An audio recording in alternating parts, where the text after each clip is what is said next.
Welcome to another episode of ClearTalk. My name is Tofiq Indawala, Director of Product Management at Solutions 360. Today, I have Brad Malone, Managing Partner at Navigate Management Consulting. Brad, thanks for joining me again. Yeah, thanks, Tofiq. You and I work quite a bit with mutual customers and basically a lot of companies within the integrator in industry. What are you running into these days? Well, it's that three-letter word WIP.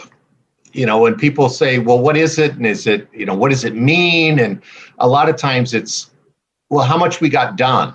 And so you, as your role within Solutions 360 on the Q360 platform, it's like that's a key function within the tool, but it's also a belief system. So tell me a little bit about what it is, what it isn't, how do you use it, all that type of stuff, just to educate our mutual clients. Yeah. Well, one of the misconception is WIP has to be, managed, right? Well, yes, the WIP has to be managed, but it is a derivative of a good project management. So when we look at, it starts out from a quoting standpoint. When you start estimating a job and you haven't thought about, work breakdown structure, what it actually takes, then you can't really manage that properly. So when you're positioning your project managers with accurate job costing, proper baselining, that essentially lead to WIP management.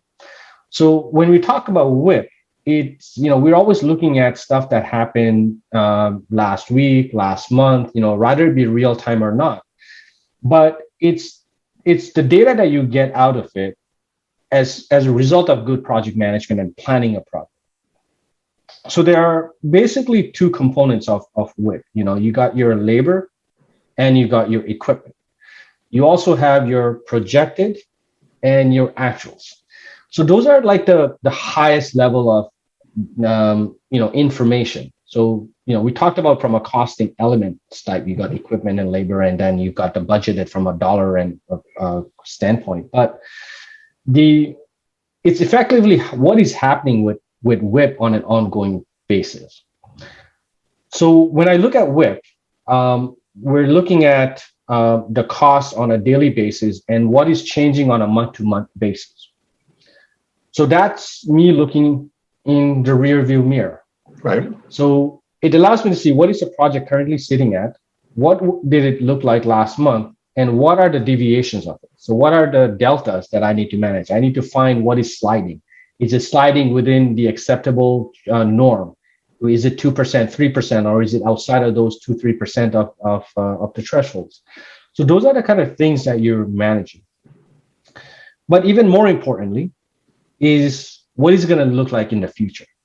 Because what has happened in the rear view, it's already happened. They become like lesson learned.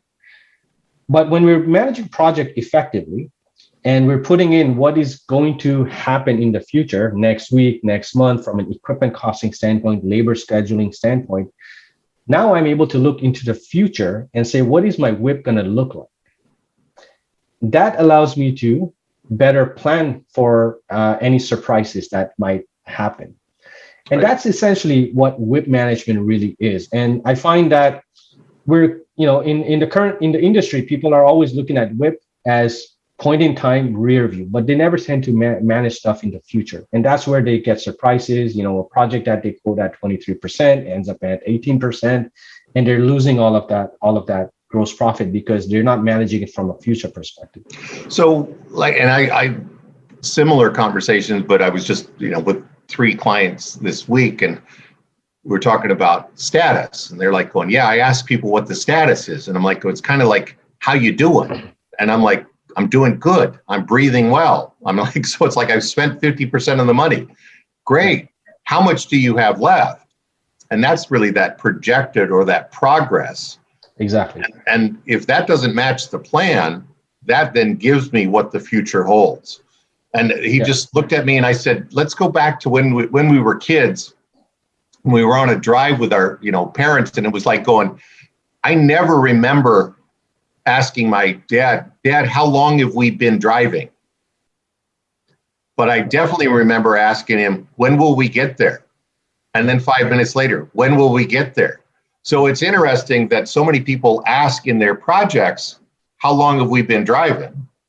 And yet the purpose of WIP is, when will we get there? Exactly. So just as you're saying, so yeah, I appreciate it. So it's that shifting of the mind to say we can manage the future. Yeah, absolutely. And WIP, when people look at WIP, it's not, we don't look at an individual project. You look at the entire project portfolio. So, you could be absolutely amazing in getting your time entered in, on a by second by second, by minute. That's great, but that's cost that's getting done right now. To be very effective, as you said, looking into the future, is how many hours, how many additional hours do I need? What is my burden if in next month, and how am I going to adjust that labor burden to get a favorable outcome of that burden, of the labor Right. burden? Do I need to shift a project into a following month so that I don't have to use subcontractor, which would have a Right. higher cost ratio? Or if I'm looking at my equipment, and this is, people may be really good at managing labor. I know they're not, but one of the things that they're really weak at is on the equipment side. How much equipment do I need to buy next month, the following month? If I have all of this equipment that I need to buy for, let's say, crush run for this quarter and the following quarter, can I buy certain things this month or this quarter that will put me into a different tier of discounts? Or can I look at my entire project portfolio of all the other equipment that I have, and can I pull that forward and negotiate better with my vendors to give me a discount on? It's not that I'm issuing POs as POs our equipment is being requested. It's looking at future of all of that different things.